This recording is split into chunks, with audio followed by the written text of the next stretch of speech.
Olá, povo de Deus, tudo bem? Sejam muito bem-vindos. E o nosso assunto de hoje é uma continuação da guerra contra os santos e vamos tratar das sutilezas do inimigo contra nós.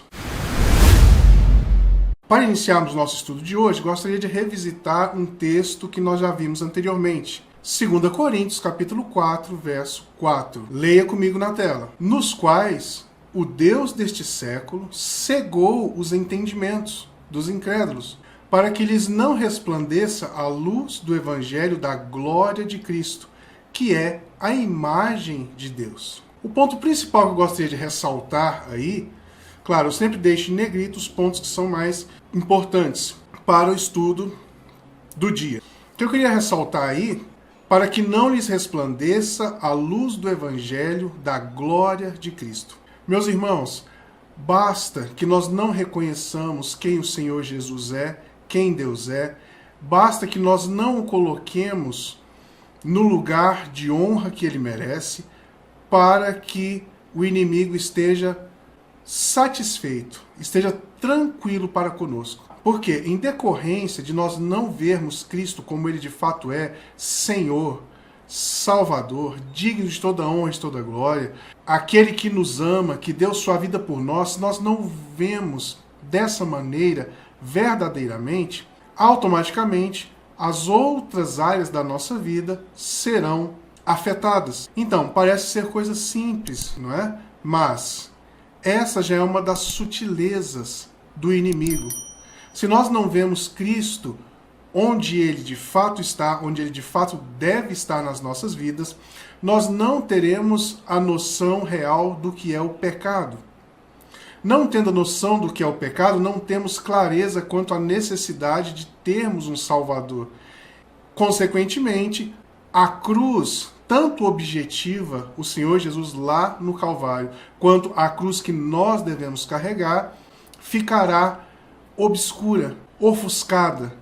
Irmãos, nós só temos duas fontes de pensamento e de crença. Essa fonte pode ser o Pai das luzes, o nosso Deus da glória, ou pode ser o inimigo. Não temos outras fontes de pensamento, crença, direcionamento de vida. Vamos ler Efésios capítulo 4, versos 22 a 24. Que, quanto ao trato passado, vos despojeis do velho homem, que se corrompe pelas concupiscências do engano, e vos renoveis no espírito da vossa mente, e vos revistais do novo homem, que, segundo Deus, é criado em verdadeira justiça e santidade. Observemos, eu deixei destacado aí concupiscências do engano. O que são as concupiscências? Desejos fortes, desejos exacerbados. E de onde vêm esses desejos que nós temos? Do engano. O inimigo nos coloca a corrermos atrás daquilo que não é importante, muitas vezes de forma legítima. Nós estamos correndo atrás de um carro muito bom, de uma casa muito boa, de um matrimônio abençoado. E isso se torna o foco, a única direção dos nossos pensamentos. Quando nós conseguimos o carro, ou a casa, ou o super matrimônio, nós entendemos que há um vazio ainda a ser preenchido. E o inimigo, por sua vez, irá criar uma outra concupiscência, um outro desejo forte, para que possamos correr em volta daquilo que não é importante. Sutileza, não é? Nós devemos abandonar o velho homem e devemos nos revestir do novo homem através da renovação da nossa mente. E só assim poderemos viver verdadeiramente como o texto nos direciona, em verdadeira justiça e santidade. Seguindo em Efésios capítulo 4, nós veremos uma série de admoestações muito caras e muitos dos erros apontados aí, se nós não formos realmente atenciosos à palavra de Deus, podem nos parecer legítimos. Continuando o texto, vai dizer: deixe toda a mentira irai-vos e não pequeis. Que nenhuma palavra torpe saia da vossa boca. Pastor Acácio, mas eu gosto de falar palavrão, eu falo mal das outras pessoas. E tá tranquilo, isso não afeta o amor de Deus por mim, isso não afeta o manifestar de Deus na minha vida. Irmãos, é claro que afeta. Essa é a sutileza. Essa é a sutileza. Digamos que você esteja fazendo uma dieta carnívora. Você só come carne, né? Para emagrecer, para ficar forte, proteína. Mas aí, uma vez por dia, você come um bombom. O que esse bombom será para a sua dieta? Será um entrave, não é isso? E nós podemos pensar assim: ah, mas é só um bombom, não vai fazer diferença. Vai fazer diferença. Então, uma mentira, não faz tanta diferença. Faz. Essa é a estratégia do diabo, a sutileza. Ah, mas eu só quero falar mal de alguém, eu estou me sentindo mal. Ou eu gosto de falar palavrões. Sabe, me faz bem, eu me sinto bem, eu acho muito legal. Isso não vai fazer diferença. Vai fazer, está fazendo. Sutilmente nós vamos sendo arrastados pelo inimigo à desobediência. Todas essas coisas entristecem o Espírito Santo. O texto continua dizendo: se existe amargura, ira, cólera, gritaria, blasfêmia, malícia, tudo isso precisa ser retirado do nosso meio. Nós não podemos viver dessa maneira. Essa é a sutileza do diabo que pode nos levar para o inferno. Tanto o inferno existencial aqui, nessa vida presente, quanto na vindoura. Nós vamos ver isso logo mais. Para que você saiba de onde vêm essas ideias que você tem, esse caminhar que você tem, ou que nós temos apenas um fiel da balança. E esse fiel é as Escrituras. É a palavra de Deus. Não apele a resultados, não apele a sinais e milagres, não apele a nada disso para validar os seus pensamentos e caminhar. É necessário que você conheça, que você saiba a palavra de Deus à luz do Santo Espírito do Senhor. Não meras interpretações humanas, mas à luz de Cristo. Só assim você poderá testar as suas próprias convicções. Vou dar 4 exemplos de como você pode testar os seus pensamentos e condutas. Número 1. Os seus pensamentos e condutas, eles favorecem, eles elevam a autoridade da palavra de Deus ou diminuem essa autoridade. Saiba, se diminuir essa autoridade, ainda que seja legítimo, está errado. E irá te conduzir, poderá nos conduzir ao inferno. Poderá nos conduzir para longe de Deus, no mínimo. Exemplo, vamos ver aqui Mateus capítulo 7, verso 22. Observe as palavras em negrito aí. Muitos me dirão naquele dia: Senhor, Senhor, não profetizamos nós em teu nome? E em teu nome não expulsamos demônios? E em teu nome não fizemos muitas maravilhas? Muitas maravilhas? E então lhes direi abertamente: nunca vos conheci. Apartai-vos de mim, vós que praticais a iniquidade. Irmãos, é sobre isso que eu estou falando. Prática da iniquidade. Não importa o quanto você fez, o quanto de milagre no nome de Jesus você fez, o quanto de sinais. O que o Senhor deixa claro aqui, e ele faz essa distinção, é com respeito àqueles que são praticantes da iniquidade. Praticante da iniquidade. Não é falhar aqui ou ali, é ser um praticante, entregue a esse pecado.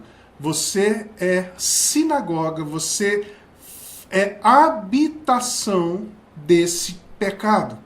Então você é um praticante da iniquidade. O que é iniquidade? Iniquidade é tudo aquilo que afronta a Deus e aos homens.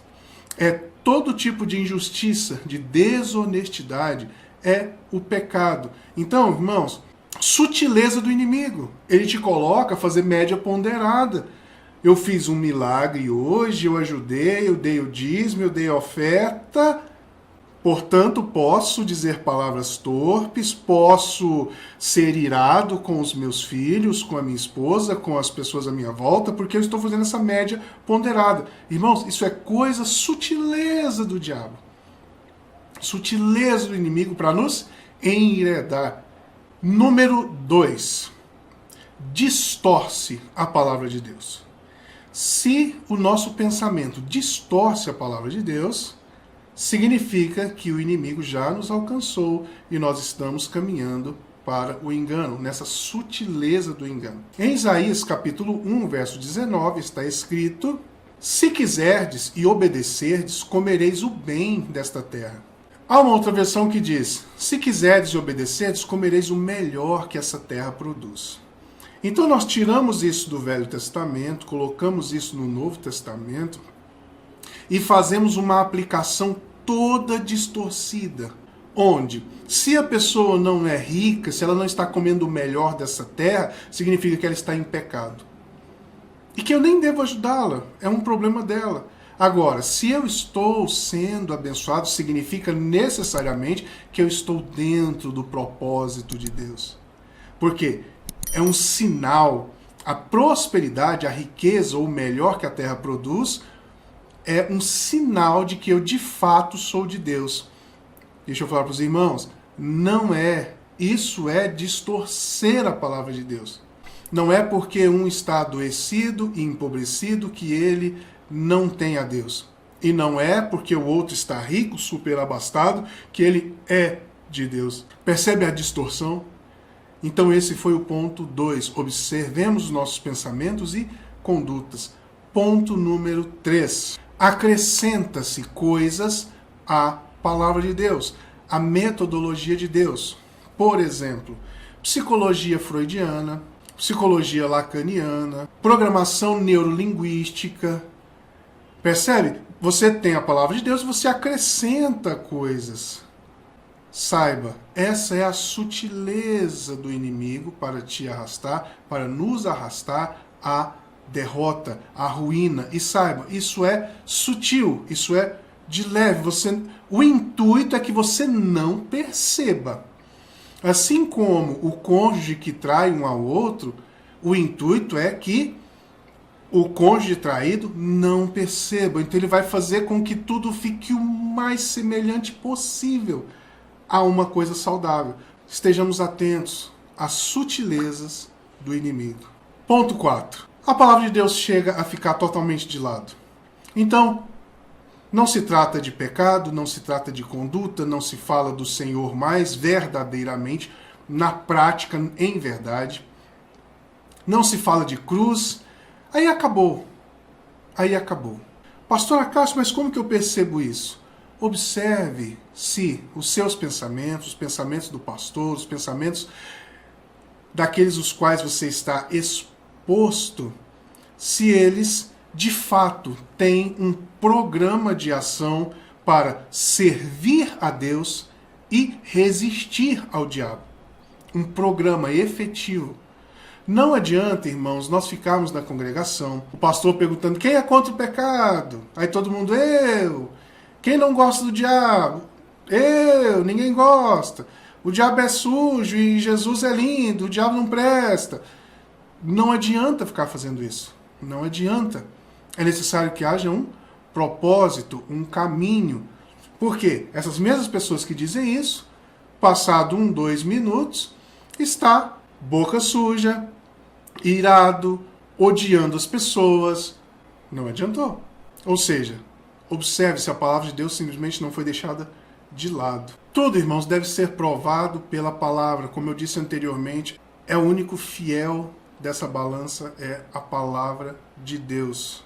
Vamos ler Mateus 24, 24. Porque surgirão falsos cristos e falsos profetas e, observe aí, farão tão grandes sinais e prodígios que, se possível fora, enganariam até os escolhidos. Farão tão grandes sinais e prodígios. Nós somos tão afeitos a isso, não é? mas está funcionando, mas é bom, mas eu estou sentindo que é. Tá certo que quando eu leio a Bíblia é absolutamente diferente, mas quando eu estou lá, eu sinto, eu vejo sinais. Irmãos, palavra de Deus, não vá por essas sutilezas que você será dominado. Vamos ler agora 2 Tessalonicenses, capítulo 2, versos 9 e 10. A esse cuja vinda é segundo, olha aí, irmãos, a eficácia de Satanás, com todo o poder, e o quê? Sinais e prodígios de mentira, e com todo o engano da injustiça para os que perecem, porque não receberam o amor. Porque não receberam o amor da verdade para se salvarem. Guardem isso, irmãos. Porque não receberam o amor da verdade para se salvarem. Irmãos, não se apegue a sinais, a milagres. Se apegue à palavra de Deus iluminada pelo Espírito Santo. Não se apegue aos seus próprios sentimentos. Se apegue à palavra de Deus. Irmãos, siga-nos também no Instagram. Nós temos mensagens todos os domingos a partir das 7h30 da noite, sendo veiculada por lá. Vou dar 2 exemplos porque eu creio que possa nos ajudar. Os irmãos têm visto várias congregações onde o pastor vai lá, chama uma pessoa, chama 2 e fala, olha, essa pessoa precisa de uma casa para morar, essa pessoa precisa de pagar uma energia, uma água. E aí ele pega e chama alguém lá da plateia para poder ver quem poderia ajudar aquela pessoa. Então, essas pessoas que estão lá no auditório, os irmãos estão ali e falam, não, eu vou pagar 3 meses de água, eu vou pagar 1 mês de aluguel e tal. A Bíblia nos diz que tudo que a nossa mão direita fizer, a mão esquerda não tem que ficar sabendo.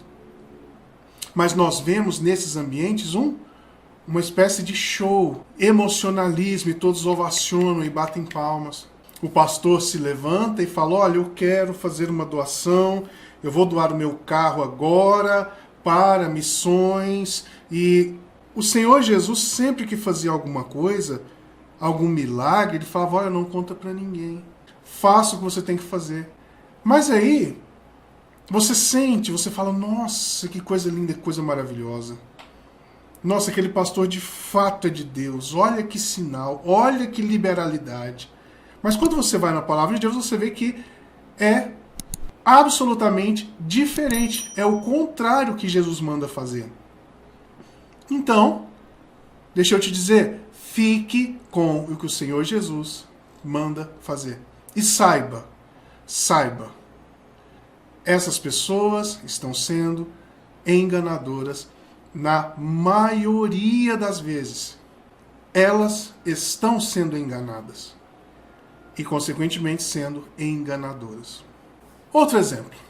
Eu chego lá na congregação, cabisbaixo, e vem o pastor e me fala, olha, Cássio, eu sei que tu tens passado dificuldades, eu sei que várias pessoas têm te humilhado, eu sei que você tem chorado, e eis que eu te digo, meu filho, essas pessoas que têm te humilhado, eu colocarei por estrada dos seus pés, você vai passar por cima delas, elas olharão para cima para olhar para você, e você será... Então pronto, eu, Cássio, senti, nossa, que benção, oh Deus, muito obrigado, e choro, e de fato é isso. Mas quando eu vou para o Evangelho de Cristo, é absolutamente diferente disso. Eu devo pagar o mal com o bem. Eu não devo amaldiçoar, eu devo abençoar. Então, irmãos, o que devemos fazer diante disso? Apesar, em detrimento de todos os nossos sentimentos, toda a nossa vontade, nós devemos nos apoiar na palavra de Deus e não em qualquer coisa que esteja à nossa volta. Seja ela linda como for.